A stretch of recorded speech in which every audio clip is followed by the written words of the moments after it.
پاکستان خو د نیوزیلینډ نه ملګرو سیریز وګټو خو بابر اعظم په خپله انټرویو کې څه خبرې مخې ته راوړي چې هغه د اورېدو دي. څنګه چې تاسو ته معلومات دي ملګرو چې نیوزیلینډ ته پاکستان شکست ورکو او سیریز یې په خپله نامه باندې کو. باقي چې کوم 2 میچونه دي نو هغه ګټل ډیر زیات لازمي دي. ولې لازمي دي؟ چې دغه 2 میچونو ګټلو سره به پاکستان د دنیا نمبر 1 ټیم جوړ شي. بیګاني میچ کې چې کوم ریکارډونه مخې ته راغله ملګرو او کومې خبرې مخې ته راغلي دي هغه به در سره په دې ویډیو کې شریک کومه، خو د کمنټس په ذریعه به تاسو خپله رایه لازمي راکوئ او ویډیو به د ملګرو سره شیر کوئ ځکه چې ستاسو دپاره موږ دومره ښکلي ویډیو راوړو د بیګاني میچ حوالې سره چې کوم ریکارډونه مخې ته راغلي دي ملګرو نو هغه ستاسو سره شریک کوم. اول خو ډېر زیات اهم خبر دی سیټ کې تاسو ته تصویر هم ښکاري، دا ډېره زیاته د خوشحالۍ خبره ده. پاکستان 12 کاله بعد ملګرو د نیوزیلینډ نه سیریز وګټو د ODI. دغه د چا په کپتانۍ کې ملګرو د کنګ بابر اعظم په کپتانۍ کې.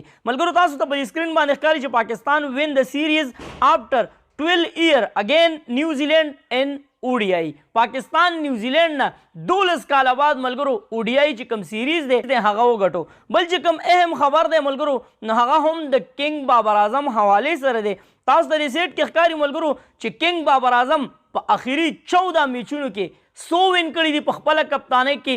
12 میچونه الحمدلله د کنګ بابر اعظم په کپتانۍ کې پاکستان ګټلی دي. نو دا هم یو ډېره غټه د اعزاز خبره ده ملګرو. یو کپتان ذمواري دا وي چې هغه ټیم په مخ کې باندې بوزي. نو څنګه چې تاسو ته معلومات دي ملګرو چې په کنګ بابر اعظم باندې ډېر غټ تنقید روانو څه وخت کې او دا په سوشل میډیا باندې دا خبره وایرل وه چیرې کنګ بابر اعظم د کپتانۍ نه ختمیږي. خو د کنګ بابر اعظم چې کوم محنت دی نو هغه رنګ راوړی دی او الحمدلله پاکستان ټیم مخ په وړاندې باندې روان دی او د کنګ بابر اعظم دغه پرفارمنس هغه خلکو خولې بندوي کوم چې په کنګ بابر اعظم باندې تنقید کوي. بل خبر سره هم شریک کوم ملګرو او هغه ډېر زیات اهم دی زموږ د پښتنو دپاره. د چا حوالې سره دی؟ فخر پښتونخوا نسیم شاه حوالې سره دی. په نسیم شاه باندې تنقید شوی ملګرو خو د هغې تنقید زموږ دغې پښتون ورور الحمدلله مو توړ جواب ورکو. دې سیټ کې تاسو ته ښکاري ملګرو چې موسټ وکټ آفټر فرسٹ 8 ODI آف کیریئر. ملګرو اولنی چې کوم 8 ODI میچونه دي نو په هغې کې زموږ دغه نسیم شاه پښتون ورور په 1 نمبر باندې شو. چې کوم سټارټ نه ملګرو 8 میچونه دي چې نسیم شاه سټارټ واغستو او 8 میچونه ولوبول نو په هغې کې نسیم شاه په ټوله دنیا کې نمبر 1 بالر شو. تاسو کتلی شئ ملګرو چې نسیم شاه 23 وکټې اخیستي دي چې اولنی کوم 8 میچونه دي په هغې کې بهترین پرفارمنس. په دویم نمبر پسې عمران طاهر دی د ساوت افریقې چې هغه 22 وکټې اخیستي دي. په دریم نمبر چې کوم دی نو وین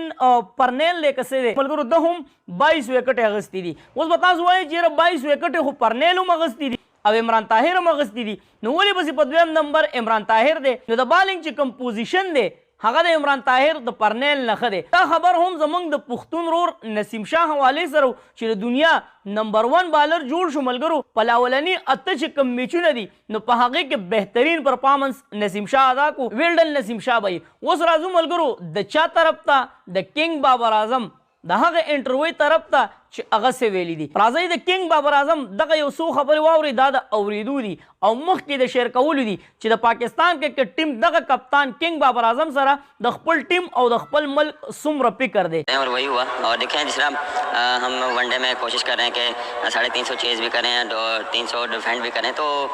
हम day by day कोशिश कर रहे हैं चीज़ को इम्प्रूव करें क्योंकि आगे जो अच्छी क्रिकेट आ रही है उसमें हमें और चैलेंजेस मिलेंगे और हमारी कोशिश ये होगी कि अभी इस चीज़ पे अगर सीरीज जीत गए तो रिलैक्स ना हो गए 2 मैचेस हैं उसको भी विन करें. देखिए हमने बेंच स्ट्रेंथ जो है हमारी वो हमने कोशिश की कि हर दूसरे मैच में चेक करें हम डिफरेंट कम्बिनेशन के साथ मैच खेलें और हमने चेक किया कि हम कहाँ स्टैंड करें हमारी बेंच कहाँ स्टैंड कर रही है कि कहाँ किस सिचुएशन में जो बेंच स्ट्रेंथ है वो हमारी कहाँ पे अच्छे परफॉर्म कर रही है. तो हमने बिल्कुल ये नहीं कि हमने वनडे हमने T20 में भी डिफरेंट कम्बिनेशन के साथ ट्राई किया और आगे कोशिश है कि हमारी जो क्योंकि बैक टू बैक सीरीज़ भी आ रही हैं आगे तो बिल्कुल और दूसरा ये भी जहन में है कि जो अगले 2 मैच है उसमें भी ऐसी ही परफॉर्मेंस देनी है और 100% देना और 5-0 करना. ښه ملګرو تاسو د کنګ بابر اعظم دغه خبرې واورېدې. اولنۍ خو دا ډېر اهم خبره مخې ته راغله چې هغه دا خبره وکړه چې موږ کوشش کوو چې موږ په خپل ټیم کې بهتري راولو. څنګه چې موږ 300 رنز چیس کوو 350 رنز چیس کوو نو زه کوشش کوم چې خپل ټیم مخ په وړاندې بوزم ځکه چې را روان وخت کې تاسو ته معلومات دي ملګرو چې په T20 کې اوس 220 230 رنز اوس ډېر زیات ایزي کیږي نو 50 اوور کې سوچ کوئ نو کینګ بابر اعظم هم دغه خبره مخې ته راوړه چې زه کوشش کوم چې خپل ټیم مخ په وړاندې بوزم ځکه چې را روان داسې کرکټ دی چې په دې کې به بیا ډېر غټ رنز وي نو هغه به چیس کول هم غواړي مخالف ټیم ته به هم کتل غواړي چې دوی ته څومره ټارګټ مخې ته کېښودل دي بلې چې کومه بهترین خبره وکړه ملګرو نو هغه څه وه چې سیریز خو موږ په 3-0 باندې وګټو خو چې کم را روان 2 میچونه دي نو موږ به په آرام نه کینو ځکه چې دغه 2 میچونه هم موږ له ګټل ډېر زیات ضروري دي نو دا د یو ښه کپتان سوچ وي څنګه چې تاسو ته معلومات دي کله چې سیریز ختم شي ملګرو نو د کپتان بیا دا پالیسي وي چې هغه داسې کلاړیان راولي چې هغه نه تجربه کار وي او وی چلی خو کینګ بابر اعظم دغه سوچ نشته هغه دا خبره کوي چې موږ به په آرام باندې نه کینو او په ذهن کې به دا خبره ځان سره یاد ساتو چې موږ به دغه نور 2 میچونه هم ګټو دا د یو بهترین کپتان سوچ دی ویل ډن کینګ بابر اعظم الحمدلله تا د پاکستان نوم روښانه کو ځکه ته اوس هم په دنیا کې نمبر 1 بیټسمین دی زیر کې تاسو د ښکاري ملګرو په 2م نمبر پسې په دې سیریز کې بهترین پرفارمنس چا دا کو فخر پښتونخوا فخر زمان هغه بهترین پرفارمنس په دې سیریز کې وکړو نو هغه 2م نمبر ته راغلی نو الحمدلله په دنیا کې چې کوم 2 ټاپ بیټسمینان دي نو هغه د چا د ټیم دي